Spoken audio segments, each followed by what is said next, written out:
Assalamu alaikum dostlar. Sizler menин Европа футбол kanalda kolay ретінде лайк жана подписка басып өтүңүздөр.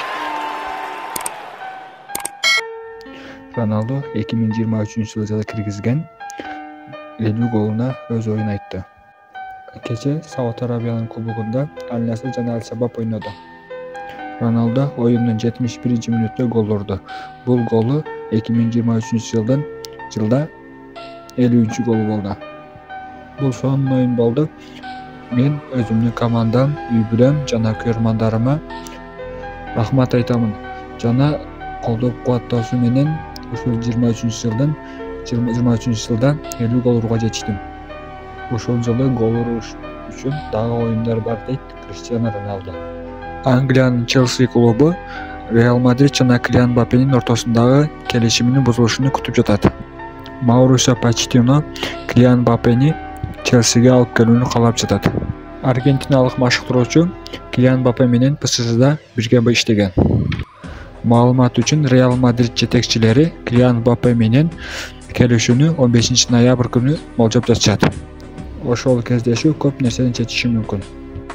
Эки тарап келише албаса, Челси клубу Килиан Мбаппе менен контракт түзүүгө аракет кылат. Барселона клубу январдагы трансферлер айында бир да оюнчуну сатпоого аракет кылып жатат. Бул тууралуу Mundo Deportivo газетасы кабар таркатты. Бул тууралуу Деко жана Хави алмашуудагы оюнчулар аз болгонуна байланыштуу бул сезондо кыйынчылыкка учуроону айтып жатышат. Ушуга карабай, клуб директорлору башкача ойдо. Эсли бир оюнчуга жакшы сунуш түшсө, аны сатууну ойлоп жатышат.